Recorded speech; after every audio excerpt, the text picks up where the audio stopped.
spring of 2000, a robotic camera was lowered into these waters for the first time.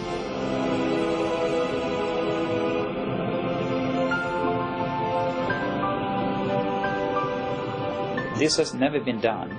No one have been in the area at all with a remote-controlled camera.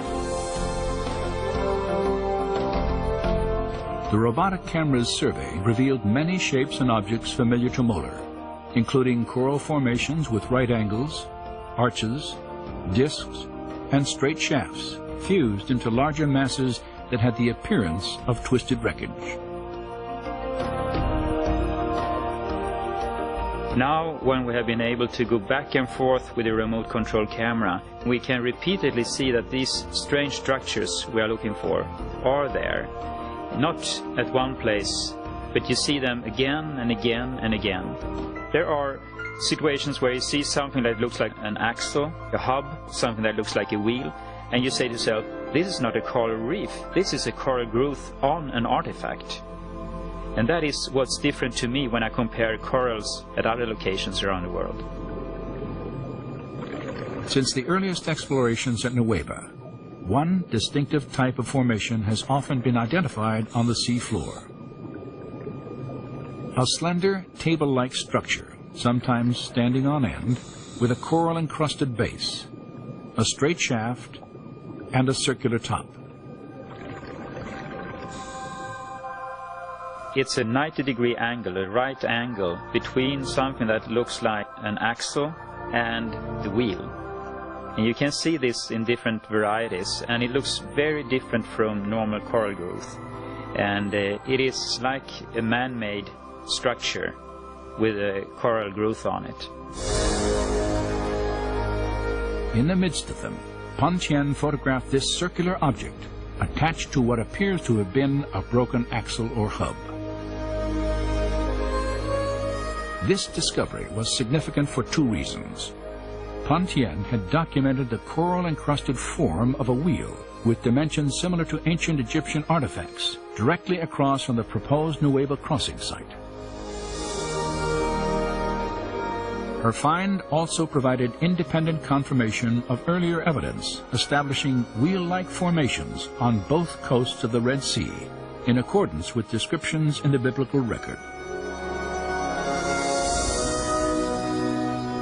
And the Lord looked down on the Egyptian army, and he made the wheels of their chariots come off.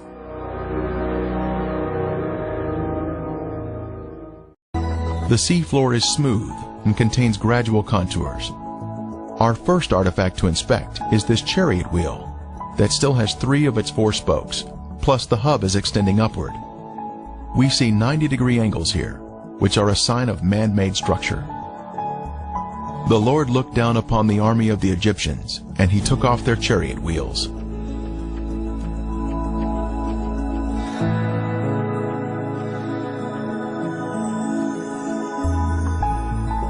The chariot wheel with 6 spokes was the most widely used by the Egyptians.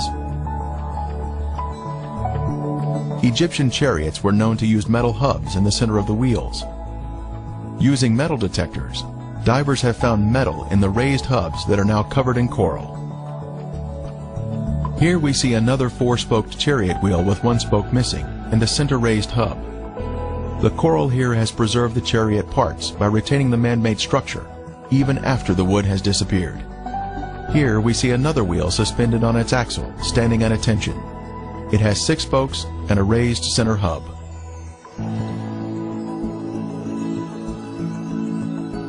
Ron Wyatt made many dives here and located many artifacts. This could have once been a chariot cab. This appears to be another round chariot wheel.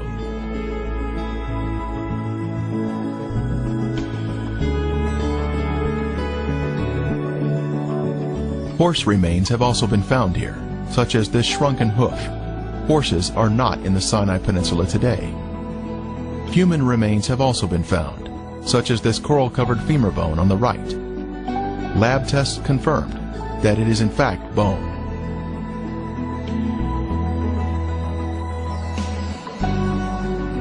Other bones have also been found. A cross-section reveals the bone inside the coral.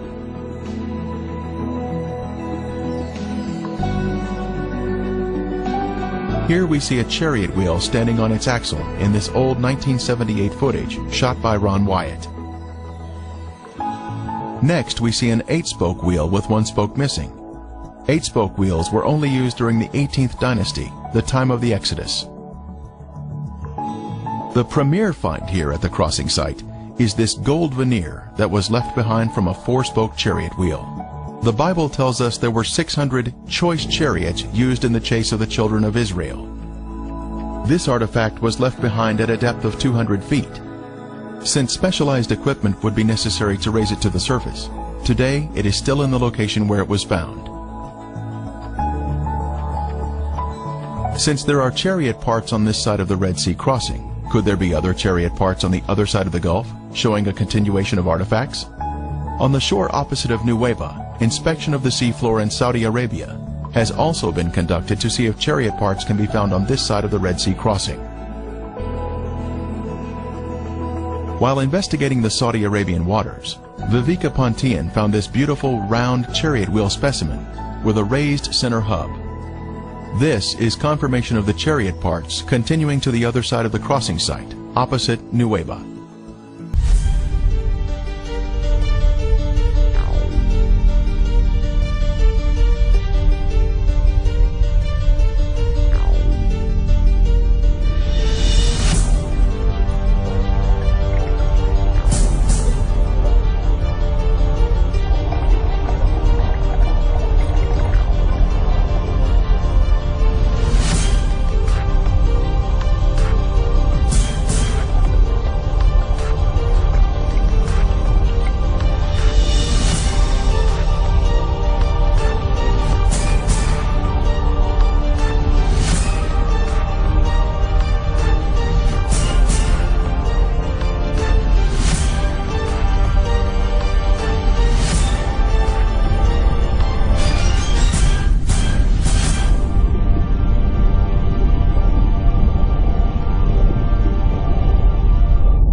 안녕하세요. 훈이 오빠 아는 여동생 사라입니다. 방금 고고학적 모세의 기적 증거를 보여드렸으며 이는 사실로 판명되었습니다. 모세의 기적에 관해 설명하려고 합니다. 출애굽기 14장 모세가 바다 위로 그의 손을 뻗쳤더니 주께서 밤새도록 강한 동풍으로 바다를 뒤로 물러가게 하시어 바다로 마른 땅이 되게 하시니 물이 갈라졌더라. 말씀은 하나님께서 하루 종일 강한 동풍으로 물을 한쪽으로 밀려나게 한 것인데요. 특정 방향으로 바람이 불면 물이 한쪽으로 밀려나가고 이에 따라 한쪽의 해저가 노출되면서 사람들이 건널 수 있는 길이 생길 수 있습니다.